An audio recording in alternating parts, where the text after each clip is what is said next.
ಮತ್ತೊಂದು ಕಡೆ ತಮಿಳುನಾಡು DMK ಯಾವ ರೀತಿ ಕಳೆದ ಅವರ ಆಡಳಿತ ಅವಧಿಯಲ್ಲಿ ಹಿಂದೂಗಳಿಗೆ ಅಪಮಾನ ಮಾಡುವಂತ ಕೆಲಸ ಯಾವ ರೀತಿ ಪಶ್ಚಿಮ ಬಂಗಾಳದಲ್ಲಿ ಆಗ್ತಾ ಇತ್ತು. ಪಶ್ಚಿಮ ಬಂಗಾಳದ TMCಯನ್ನು ಕೂಡ ಮಮತಾ ಬ್ಯಾನರ್ಜಿಯನ್ನು ಕೂಡ ಮೀರಿಸುವಂತೆ ತಮಿಳುನಾಡಲ್ಲಿ ಏನು ಅಟ್ಟಹಾಸದಿಂದ ಅಧಿಕಾರದ ಅಮಲಿನಿಂದ ಮೆರಿತಾ ಇದ್ರು. ತಮಿಳುನಾಡಲ್ಲಿ ಅಲ್ಲಿನ ಮುಖ್ಯಮಂತ್ರಿಗಳು ಸ್ಟಾಲಿನ್ ಅವರು ಅಲ್ಲಿಯ ಮತದಾರರು ತಕ್ಕ ಪಾಠವನ್ನು ಕಲಿಸಿದ್ದಾರೆ. DMK ಸರ್ಕಾರವನ್ನ ಕಿತ್ತೊಗೆಯುವ ಮೂಲಕ ಒಂದು ಸ್ಪಷ್ಟ ಸಂದೇಶವನ್ನ ತಮಿಳುನಾಡಲ್ಲೂ ಕೂಡ ನಾವು ಕೊಟ್ಟಿರ್ತಕ್ಕಂಥ ನಾವು ನೋಡ್ತಾ ಇದ್ದೇವೆ. ಒಟ್ಟಾರೆಯಾಗಿ ಪಶ್ಚಿಮ ಬಂಗಾಳದ ಭಾರತೀಯ ಜನತಾ ಪಾರ್ಟಿ ಅಭೂತಪೂರ್ವವಾಗಿರ್ತಕ್ಕಂಥ ಗೆಲುವು ಯಾರೂ ಕೂಡ ನಿರೀಕ್ಷೆ ಮಾಡಿರಲಿಲ್ಲ. ಬಹುತೇಕ 200ರ ಗಡಿಯನ್ನು ನಾವು ಮುಟ್ತಕ್ಕಂಥ ಎಲ್ಲ ಸಂಕೇತಗಳಿಗಾಗಲೇ ನಾವು ನೋಡ್ತಾ ಇದ್ದೇವೆ.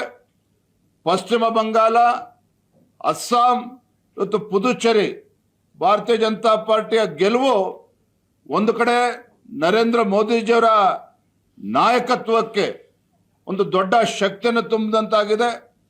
ನಮ್ಮ ರಾಷ್ಟ್ರೀಯ ಅಧ್ಯಕ್ಷರಾಗಿರುವಂತಹ ನಿತಿನ್ ನಬೀನ್ಜಿಯವರ ನೇತೃತ್ವದ ಮೊದಲ ಚುನಾವಣೆ ಬಹಳ ದೊಡ್ಡ ಒಂದು ಸಂದೇಶವನ್ನು ನೀಡಿರುವಂಥದ್ದು.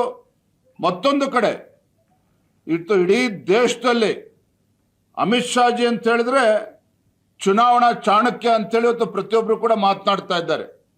ಈ ದೇಶದ ಒಬ್ಬ ಚಾಣಕ್ಯ ಅಮಿತ್ ಶಾಜಿ ಅವರ ತಂತ್ರಗಾರಿಕೆನೂ ಕೂಡ ಈ ಎಲ್ಲ ರಾಜ್ಯಗಳ ಭಾರತೀಯ ಜನತಾ ಪಾರ್ಟಿಯ ಗೆಲುವಿಗೆ ನಮಗೆ ದೊಡ್ಡ ಶಕ್ತಿಯನ್ನು ತುಂಬಿದೆ ಅನ್ನುವ ಮಾತನ್ನ ಸಂದರ್ಭದಲ್ಲಿ ಹೇಳ್ತೇನೆ. ಬಹಳ ಮುಖ್ಯವಾಗಿ ಪಶ್ಚಿಮ ಬಂಗಾಳ ವಿಶೇಷವಾಗಿ ಅಲ್ಲಿನ ಕಾರ್ಯಕರ್ತರಿಗೆ ದೊಡ್ಡ ಸಲಾಮನ್ನು ನಾವು ಹೇಳಬೇಕಾಗಿದೆ. ಕಾರಣ ಅಂತ ಹೇಳಿದ್ರೆ ಹಲವು ದಶಕಗಳ ನಿರಂತರ ದಬ್ಬಾಳಿಕೆ ನಮ್ಮ ಕಾರ್ಯಕರ್ತರ ಮೇಲೇನೋ ಆಗ್ತಾ ಇತ್ತು. ಇದೆಲ್ಲದಕ್ಕೂ ಕೂಡ ಇತಿಷ್ಠ ಆಗ್ತಕ್ಕಂಥ ಕೆಲಸ ನಮ್ಮ ಕಾರ್ಯಕರ್ತರುಗಳು ಕೂಡ ಮಾಡಿರ್ತಕ್ಕಂಥದ್ದು. ಎಲ್ಲ ಈ 3 ರಾಜ್ಯಗಳ ಎಲ್ಲ ನಮ್ಮ ಕಾರ್ಯಕರ್ತರು ಕೂಡ ನಾನು ತಮ್ಮ ಮುಖೇನ ಅವರಿಗೆ ವಂದನೆ ಅಭಿನಂದನೆ ಕೂಡ ನಾನು ಸಂದರ್ಭದಲ್ಲಿ ಸಲ್ಲಿಸೋಕೆ ಇಚ್ಛೆ ಪಡ್ತೇನೆ.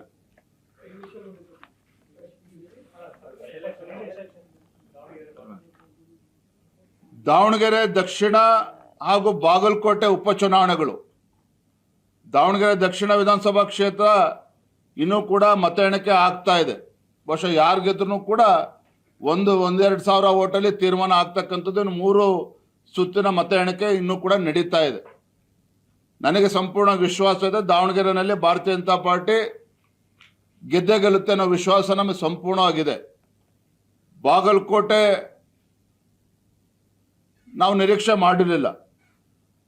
ಹಿಂದೆ ಕಾಂಗ್ರೆಸ್ ಗೆದ್ದಿದ್ರೂ ಸಹ ಈ ಬಾರಿ ಆ ಕ್ಷೇತ್ರದಲ್ಲಿ ಮತದಾರರು ನಮ್ಮನ್ನ ಕೈ ಹಿಡಿತಾರೆ ಅನ್ನೋ ವಿಶ್ವಾಸ ನಮಗೆ ಸಂಪೂರ್ಣವಾಗಿತ್ತು. ಯಾಕೆಂತ ಹೇಳಿದ್ರೆ ದಾವಣಗೆರೆ ದಕ್ಷಿಣ ಮತ್ತು ಬಾಗಲಕೋಟೆನಲ್ಲಿ ನಮ್ಮ ಕಾರ್ಯಕರ್ತರು ಸಾಕಷ್ಟು ಶ್ರಮವನ್ನು ಹಾಕಿದ್ದಾರೆ.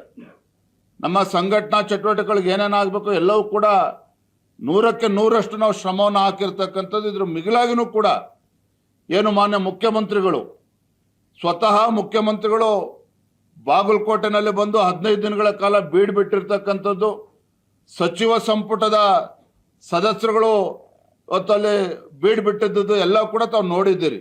ಆದರೆ ಇದ್ರ ಆಗಿಯೂ ಕೂಡ ನಾವು ಗೆದ್ದೇ ಗೆಲ್ತೇವೆ ಅನ್ನೋ ಸಂಪೂರ್ಣ ವಿಶ್ವಾಸ ನಮಗಿತ್ತು. ಆದರೆ ಬಾಗಲಕೋಟೆ ನಮಗೆ ಹಿನ್ನಡೆ ಆಗಿದೆ ಅನ್ನೋದನ್ನು ನಾವು ಒಪ್ಕೊಳ್ತೇನೆ.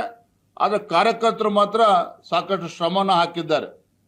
ನೋಡಿ, ಹಿಂದೆ BJP ಸರ್ಕಾರ ಇದ್ದಾಗ ಯಾವ ರೀತಿ ಉಪಚುನಾವಣೆ ನಾವು ಗೆದ್ದಿದ್ವಿ.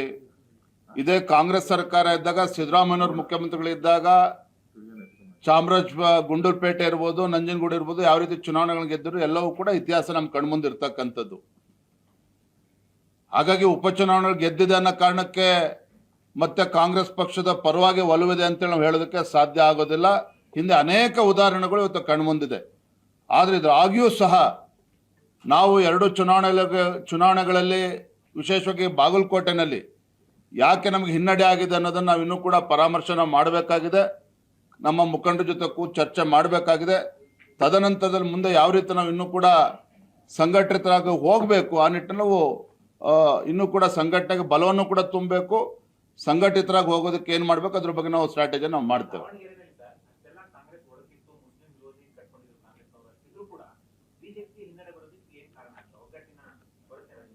ನೀವೇ ಸಾಕ್ಷಿ ಇದಿರುತ್ತೆ, ಮಾಧ್ಯಮದ ಸ್ನೇಹಿತರು.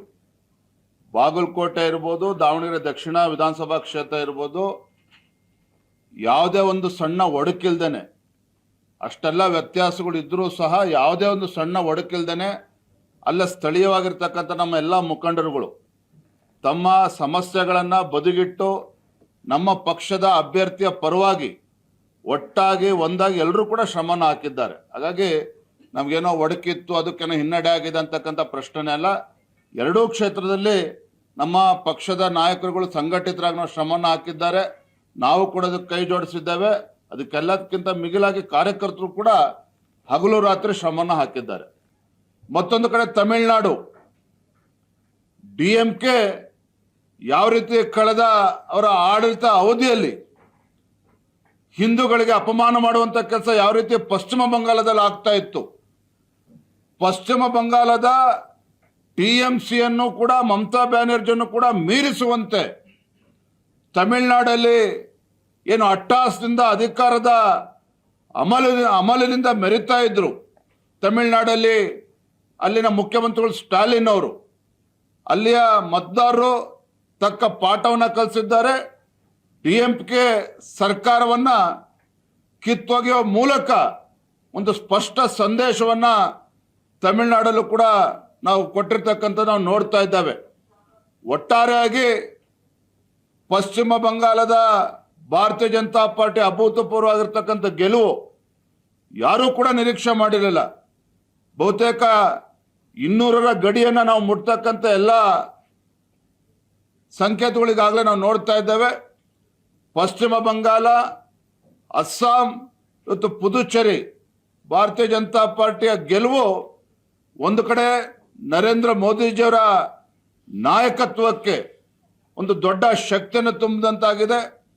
ನಮ್ಮ ರಾಷ್ಟ್ರೀಯ ಅಧ್ಯಕ್ಷರಾಗಿರುವಂತಹ ನಿತಿನ್ ನಬೀನ್ಜಿಯವರ ನೇತೃತ್ವದ ಮೊದಲ ಚುನಾವಣೆ ಬಹಳ ದೊಡ್ಡ ಒಂದು ಸಂದೇಶವನ್ನು ನೀಡಿರುವಂಥದ್ದು. ಮತ್ತೊಂದು ಕಡೆ ಇಡೀ ದೇಶದಲ್ಲಿ ಅಮಿತ್ ಶಾಜಿ ಅಂತ ಹೇಳಿದ್ರೆ ಚುನಾವಣಾ ಚಾಣಕ್ಯ ಅಂತೇಳಿ ಇವತ್ತು ಪ್ರತಿಯೊಬ್ಬರು ಕೂಡ ಮಾತನಾಡ್ತಾ ಇದ್ದಾರೆ. ಈ ದೇಶದ ಒಬ್ಬ ಚಾಣಕ್ಯ ಅಮಿತ್ ಶಾಜಿ ಅವರ ತಂತ್ರಗಾರಿಕೆನೂ ಕೂಡ ಈ ಎಲ್ಲ ರಾಜ್ಯಗಳ ಭಾರತೀಯ ಜನತಾ ಪಾರ್ಟಿಯ ಗೆಲುವಿಗೆ ನಮಗೆ ದೊಡ್ಡ ಶಕ್ತಿಯನ್ನು ತುಂಬಿದೆ ಅನ್ನುವ ಮಾತನ್ನ ಸಂದರ್ಭದಲ್ಲಿ ಹೇಳ್ತೇನೆ. ಬಹಳ ಮುಖ್ಯವಾಗಿ ಪಶ್ಚಿಮ ಬಂಗಾಳ ವಿಶೇಷವಾಗಿ ಅಲ್ಲಿನ ಕಾರ್ಯಕರ್ತರಿಗೆ ದೊಡ್ಡ ಸಲಾಮನ್ನು ನಾವು ಹೇಳಬೇಕಾಗಿದೆ. ಕಾರಣ ಅಂತ ಹೇಳಿದ್ರೆ ಹಲವು ದಶಕಗಳ ನಿರಂತರ ದಬ್ಬಾಳಿಕೆ ನಮ್ಮ ಕಾರ್ಯಕರ್ತರ ಮೇಲೇನೋ ಆಗ್ತಾ ಇತ್ತು. ಇದೆಲ್ಲದಕ್ಕೂ ಕೂಡ ಇತಿಷ್ಠ ಆಗ್ತಕ್ಕಂಥ ಕೆಲಸ ನಮ್ಮ ಕಾರ್ಯಕರ್ತರುಗಳು ಕೂಡ ಮಾಡಿರ್ತಕ್ಕಂಥದ್ದು. ಎಲ್ಲ ಈ 3 ರಾಜ್ಯಗಳ ಎಲ್ಲ ನಮ್ಮ ಕಾರ್ಯಕರ್ತರು ಕೂಡ ನಾನು ತಮ್ಮ ಮುಖೇನ ಅವರಿಗೆ ವಂದನೆ ಅಭಿನಂದನೆ ಕೂಡ ನಾನು ಸಂದರ್ಭದಲ್ಲಿ ಸಲ್ಲಿಸೋಕೆ ಇಚ್ಛೆ ಪಡ್ತೇನೆ.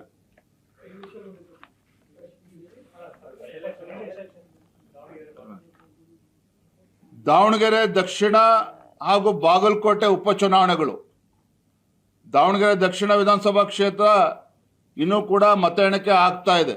ಬಹುಶಃ ಯಾರು ಗೆದ್ರೂ ಕೂಡ 1-2 ಸಾವಿರ ಓಟಲ್ಲಿ ತೀರ್ಮಾನ ಆಗ್ತಕ್ಕಂಥದ್ದು. 3 ಸುತ್ತಿನ ಮತ ಎಣಿಕೆ ಇನ್ನೂ ಕೂಡ ನಡೀತಾ ಇದೆ.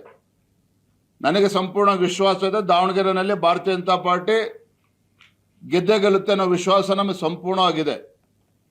ಬಾಗಲಕೋಟೆ ನಾವು ನಿರೀಕ್ಷೆ ಮಾಡಿರಲಿಲ್ಲ. ಹಿಂದೆ ಕಾಂಗ್ರೆಸ್ ಗೆದ್ದಿದ್ರೂ ಸಹ ಈ ಬಾರಿ ಆ ಕ್ಷೇತ್ರದಲ್ಲಿ ಮತದಾರರು ನಮ್ಮನ್ನ ಕೈ ಹಿಡಿತಾರೆ ಅನ್ನೋ ವಿಶ್ವಾಸ ನಮಗೆ ಸಂಪೂರ್ಣವಾಗಿತ್ತು. ಯಾಕೆಂತ ಹೇಳಿದ್ರೆ ದಾವಣಗೆರೆ ದಕ್ಷಿಣ ಮತ್ತು ಬಾಗಲಕೋಟೆನಲ್ಲಿ ನಮ್ಮ ಕಾರ್ಯಕರ್ತರು ಸಾಕಷ್ಟು ಶ್ರಮವನ್ನು ಹಾಕಿದ್ದಾರೆ. ನಮ್ಮ ಸಂಘಟನಾ ಚಟುವಟಿಕೆಗಳಿಗೆ ಏನೇನಾಗಬೇಕು ಎಲ್ಲವೂ ಕೂಡ 100ಕ್ಕೆ 100ರಷ್ಟು ನಾವು ಶ್ರಮವನ್ನು ಹಾಕಿರ್ತಕ್ಕಂಥದ್ದು. ಇದ್ರ ಮಿಗಿಲಾಗಿನೂ ಕೂಡ ಏನು ಮಾನ್ಯ ಮುಖ್ಯಮಂತ್ರಿಗಳು ಸ್ವತಃ ಮುಖ್ಯಮಂತ್ರಿಗಳು ಬಾಗಲಕೋಟೆನಲ್ಲಿ ಬಂದು 15 ದಿನಗಳ ಕಾಲ ಬೀಡು ಬಿಟ್ಟಿರ್ತಕ್ಕಂಥದ್ದು. ಸಚಿವ ಸಂಪುಟದ ಸದಸ್ಯರುಗಳು ಅವತ್ತಲ್ಲಿ ಬೀಡು ಬಿಟ್ಟಿದ್ದು ಎಲ್ಲ ಕೂಡ ತಾವು ನೋಡಿದ್ದೀರಿ. ಆದರೆ ಇದ್ರ ಆಗಿಯೂ ಕೂಡ ನಾವು ಗೆದ್ದೇ ಗೆಲ್ತೇವೆ ಅನ್ನೋ ಸಂಪೂರ್ಣ ವಿಶ್ವಾಸ ನಮಗಿತ್ತು. ಆದರೆ ಬಾಗಲಕೋಟೆ ನಮಗೆ ಹಿನ್ನಡೆ ಆಗಿದೆ ಅನ್ನೋದನ್ನ ನಾವು ಒಪ್ಕೊಳ್ತೇನೆ. ಆದರೆ ಕಾರ್ಯಕರ್ತರು ಮಾತ್ರ ಸಾಕಷ್ಟು ಶ್ರಮನ ಹಾಕಿದ್ದಾರೆ. ನೋಡಿ, ಹಿಂದೆ ಬಿಜೆಪಿ ಸರ್ಕಾರ ಇದ್ದಾಗ ಯಾವ ರೀತಿ ಉಪಚುನಾವಣೆ ನಾವು ಗೆದ್ದಿದ್ವಿ, ಇದೇ ಕಾಂಗ್ರೆಸ್ ಸರ್ಕಾರ ಇದ್ದಾಗ ಸಿದ್ದರಾಮಯ್ಯನವರು ಮುಖ್ಯಮಂತ್ರಿಗಳಿದ್ದಾಗ ಗುಂಡೂರುಪೇಟೆ ಇರ್ಬೋದು, ನಂಜನಗೂಡು ಇರ್ಬೋದು, ಯಾವ ರೀತಿ ಚುನಾವಣೆಗಳನ್ನ ಗೆದ್ದರು ಎಲ್ಲವೂ ಕೂಡ ಇತಿಹಾಸ ನಮ್ಮ ಕಣ್ಮುಂದೆ ಇರ್ತಕ್ಕಂಥದ್ದು.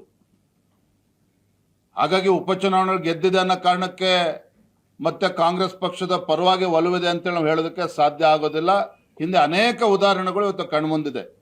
ಆದರೆ ಇದಾಗಿಯೂ ಸಹ ನಾವು ಎರಡು ಚುನಾವಣೆಗಳಲ್ಲಿ ವಿಶೇಷವಾಗಿ ಬಾಗಲಕೋಟೆನಲ್ಲಿ ಯಾಕೆ ನಮಗೆ ಹಿನ್ನಡೆ ಆಗಿದೆ ಅನ್ನೋದನ್ನು ನಾವು ಇನ್ನೂ ಕೂಡ ಪರಾಮರ್ಶನ ಮಾಡಬೇಕಾಗಿದೆ. ನಮ್ಮ ಮುಖಂಡರ ಜೊತೆ ಚರ್ಚೆ ಮಾಡಬೇಕಾಗಿದೆ.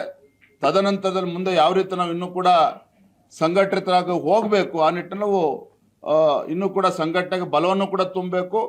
ಸಂಘಟಿತರಾಗಿ ಹೋಗೋದಕ್ಕೆ ಏನು ಮಾಡಬೇಕು ಅದ್ರ ಬಗ್ಗೆ ನಾವು ಸ್ಟ್ರಾಟಜಿ ನಾವು ಮಾಡ್ತೇವೆ.